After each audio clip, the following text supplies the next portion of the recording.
What's up, everybody? Well, welcome to our channel. I'm super excited to share what we've got for you today, man. It's going to be a good one. I'm going to keep it short and sweet. For those of y'all that have been around for a while, you'll know I always go on a tangent. So I've got it structured. I'm going to make sure that it's short, concise, straight to the point. Most of what you guys want, right? So, what is a debt quote? That's what we're talking about today. And we're specifically talking about commercial multifamily debt quotes. We're not talking about single family. We're not talking about storage units. We're not talking about DSCR loans or any of that other stuff that's out there. Yes, I know there's all those different options, but we're specifically talking about commercial multifamily and a couple of those things that surround a debt quote. So debt quote, short and sweet, is exactly what it sounds like, right? You're getting a quote or an estimate or a preliminary quote of debt. And we call it debt in multifamily, what people in single family or residential world call a mortgage. It's the same thing. It's the exact same thing. So debt, mortgage, you can kind of relate those two together if you're new to the multifamily space. That's what a debt quote is. It's a preliminary offer. You don't necessarily have, you haven't necessarily submitted your financial information or signed on any paperwork. This is just saying, hey, based on the information you've provided so far, this is what I believe the property would qualify for. So what are some of those things that you have to submit? Well, one, they're going to want to know who's getting the quote, right? They're not going to just give it out to anybody. They're going to want to get some kind of information on you beforehand. Starting out new, where you don't have any track record, you don't have any credibility, you don't have any properties to reference or show as part of your portfolio, you're going to run into some issues, right? I definitely did. I still do sometimes, even though I do have a portfolio. You know, you still run into those lenders who aren't really looking to work with newer investors or people that don't have that credibility just yet. So what you can do, one, first off, you want to go and find the people that are willing to work with you. That's the first thing, right? You want to make sure that the people you are spending your time with and putting that time and energy into working with and building that relationship, you want to know that it's worthwhile, right? Put your trust in the people that believe in you, right? And that'll take you far. So, excuse me. One of the other things that you're going to need, or I'm sorry, let me backtrack it. If you don't have that credibility and they want some kind of credibility from you, but they're still willing to work with you, you can leverage a sponsor. You can let them know, hey, that I'm going to have a sponsor on this deal. I know that I don't have necessarily the net worth to qualify for this, right? But I have a partner who does. I have somebody in my network that does have the net worth to be able to do this. So you can leverage other people's credibility, other people's track records. I've done it multiple times where I've made connections with people that are willing to be my key principals or sponsors, and I've leveraged their information to actually go further into the debt quote process. So a couple of those other things, in addition to the credibility, I've mentioned one of them, right, is the net worth. They're going to want to see that you have the net worth equivalent or greater to the loan amount that you're trying to qualify for. If you don't, it's going to be super difficult to get that. You're going to have to absolutely leverage somebody else's net worth in order to do that. So that's one very important thing. One of the pros is that it's not based off of your credit worthiness. Man, sorry, tongue twister. It will have some effect, right? They're not going to just give it to somebody that has absolutely no credit at all, or like, sub 400s. They're still going to want to see that you have some kind of decent credit there. I think most of the lender requirements, at least like a 600 or more. And it's mostly going to be based off of the property itself, the income that the property is producing. You've probably heard the term NOI. That's the numbers that they're going to be looking at. They're also going to want to see a rent roll or the property occupancy level. There's such a thing called the 90-90 rule with some of the agency debts out there. What that means is the property has to be 90% or more occupancy for 90 consecutive days or more. That's the 90-90 rule. if it passes that rule, usually it's able to qualify for some of those lower rates, better terms, agency debts. If it's not, then you're still able to qualify for other loans. Speak to whoever your lender is to find out a little bit more about some of those things, right? We're just going to be talking about the high level and how it can help you navigating this process. We're not going to get into what kind of debt quotes there are. Another thing that they are going to want to see is they're going to want the OM. If they have an OM, they're going to want all the same information that you should be gathering in order to make your decision. They're going to want that same information as well in order to actually present a quote. They're going to do their own underwriting entirely. Some of the good questions to ask is how they're underwriting these properties. Maybe you can get a little bit more insight into what they're doing, and that you can leverage that for your underwriting too. That way you're able to kind of compare apples to apples. If you're building that relationship with your lender, you can start saying, hey, what do I need to be making sure I'm doing or accounting for in order to match our underwriting together, right? Because they're gonna, like I said, they're gonna do their own thing. And if you're doing one thing and it's totally different from what they're doing, you might run into some issues where you guys aren't speaking the same language, so to speak. So hopefully that kind of explains what a debt quote is at a very high level, and a couple of the upfront things that you're going to need in order to actually get the debt quote. So let's talk about what the benefits are. Why do we even want to get a debt quote, right? So I wrote down 5 different things. Okay, so we're going to go through those 5 things, and then now that'll essentially be it. At the end of that, let us know if there's anything else we missed, or add additional comments in the comments. Let us know. Okay, we want the feedback. So the first thing, I've kind of already touched on this, right?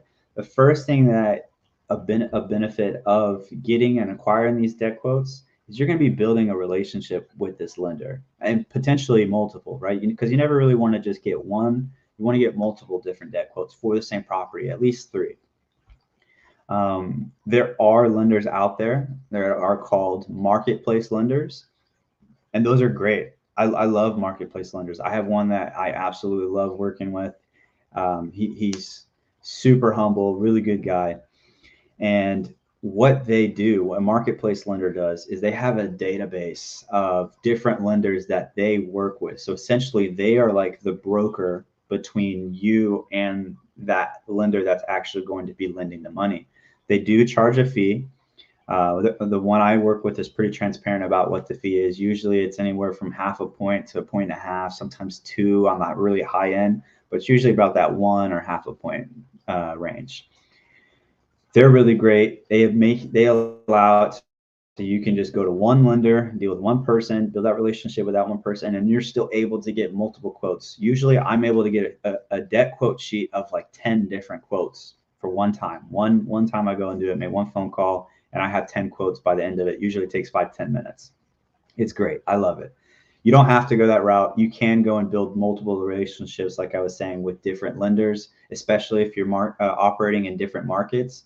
You probably want to have someone that is local to that market and understands that market a little bit better. They're probably going to be a little bit more aggressive with their underwriting because they're aware of market specifics, versus someone that's a national lender and has no idea what's going on. Let's say they're in Texas, they have no idea what's going on in North Carolina, right? It's just the facts. That's how it goes. So that's the first thing. You're able to build that relationship, and it's super, super important to do so.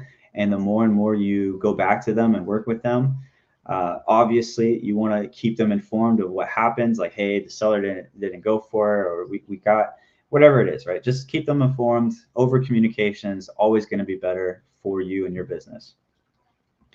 The next thing I want to talk about, second benefit, is it's going to make your underwriting as accurate as possible, right? Some lenders aren't going to want to give you a debt quote until you have an LOI accepted, which forces you to kind of operate off of assumptions, right? You can go and get like a really high level one and just overcompensate for what you think the loan that they're going to provide to you is.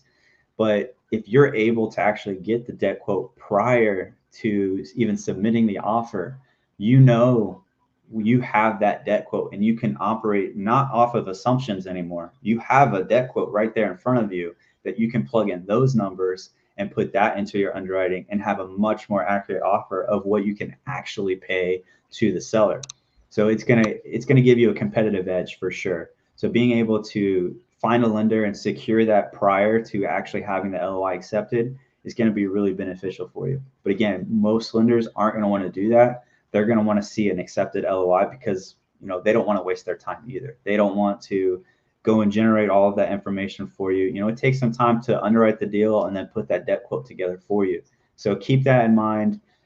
Just because they don't want to do it doesn't mean that they're being difficult to work with. It's just a lot of work to go through. And if you're constantly doing that and the person that you're sending out is not performing or not even communicating with you, it's going to make it to where they're not going to want to really work with you. So that's why I say that over communication is paramount to keeping that relationship strong. So that's the second thing, more accurate underwriting. Okay.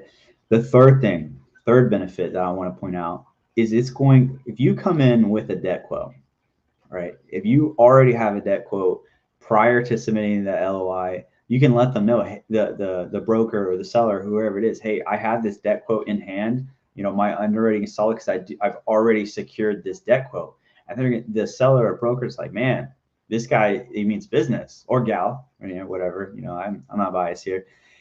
This person means business. They come in and they already got the debt quote. They're obviously interested in this property, and somebody is willing to lend money to this guy. So that's immediate credibility versus someone that's just coming in saying, hey, I want to buy the property. Like, okay, well, what does your capital stack look like? How are you funded?